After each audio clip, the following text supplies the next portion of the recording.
Assalamualaikum warahmatullahi wabarakatuh.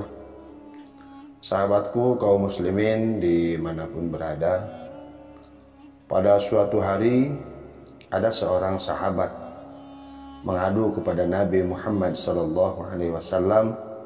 bahwa ia kalau mengerjakan salat tidak bisa khusyuk sepenuhnya.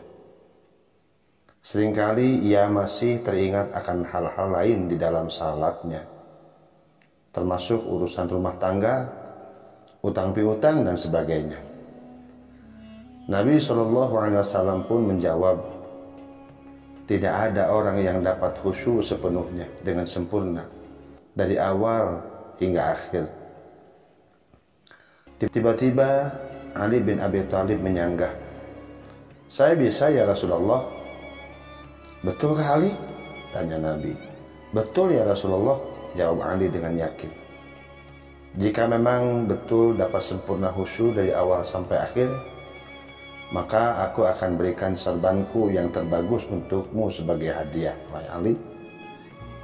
Ali lalu mengerjakan salat sunnah 2 rakaat.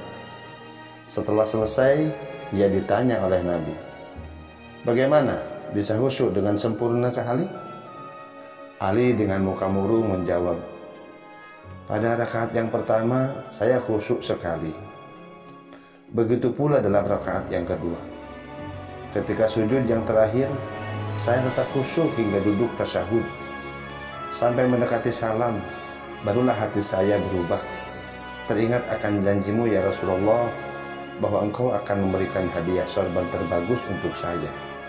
Jadi rusaklah khusyuk saya. Demikianlah pula yang lain-lain, ujar Nabi Muhammad SAW. Lalu Nabi melanjutkan, sebab khusyuk itu diukur oleh Allah sebatas kemampuan manusia. Yang penting ketika pikiranmu terbawa kepada urusan lain, sesudah ingat kembalikanlah pikiran itu kepada salatmu. Dalam mengerjakan ibadah, memang hendaknya kita mampu seakan-akan melihat Allah. Tetapi kalaupun tidak mampu, asalkan kita ingat, kita merasa bahwa Allah sedang melihat kita, itu sudah cukup, kata Rasulullah SAW. Sahabatku dimanapun berada, Sayyidina Ali ini ternyata sahabat muda Rasulullah SAW yang memiliki ilmu dan ketaatan yang terpuji. Ia mampu dan mempunyai keistimewaan khusus, yakni sebagaimana pernah dikatakan Nabi Muhammad SAW, ana madinatul ilm wa aliyun babuha.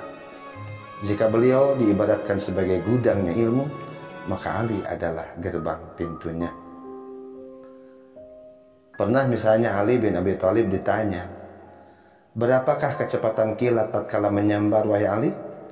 Ali dengan tangkas menyambut, tidak lebih cepat daripada doa seorang makhluk yang dikabulkan Allah sebagai Khalidnya. Lalu waktu ditanya, berapa jauhkah jarak antara Masyriq dan Maghrib atau antara timur dengan barat wahai Ali? Ali bin Abi Thalib menjawab, tidak lebih jauh daripada jarak terbit dan tenggelamnya matahari.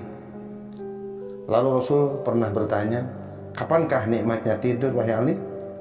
Ali menjawab, tidak ada nikmatnya. Sebab bila aku jawab sebelum tidur, bagaimana dapat merasakan nikmatnya tidur kalau belum mengalaminya?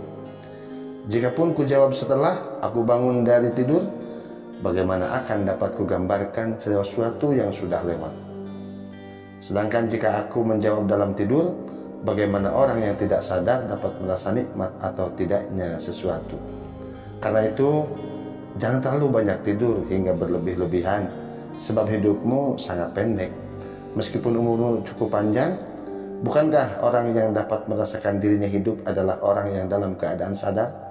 Sedangkan tidur sama saja dengan keadaan tidak sadar. Jadi, bagaimana bisa dikatakan hidup kalau bukan orang lain yang mengatakannya? Kemudian pada suatu kesempatan, Nabi menyuruh para sahabat membaca Al-Quran sampai khatam. Semua dengan tekun mengerjakannya hingga beberapa lama. Tetapi anehnya, Ali cuma qomat kamit sebentar, lalu berhenti. Maka ketika sudah selesai, Nabi bertanya, kenapa engkau tidak membacanya sampai khatam wahai Ali? Sahabat muda itu pun menyahut, sudah sejak dari tadi ya Rasulullah. Cepat sekali, rasanya mustahil, sanggah Nabi. Ali menjelaskan, bukankah engkau pernah mengajarkan bahwa kandungan Al-Ikhlas itu adalah sepertiga Quran? Jika dibaca Al-Ikhlas 2 kali sama dengan 2/3 Al-Quran, dan dengan dibaca 3 kali sama dengan sepenuh Al-Quran. Rasulullah pun menjawab, benar. Ali lantas berkata, karena itu saya tadi cukup membaca surat Al-Ikhlas saja 3 kali ya Rasulullah. Itu sama dengan menghatamkan Quran.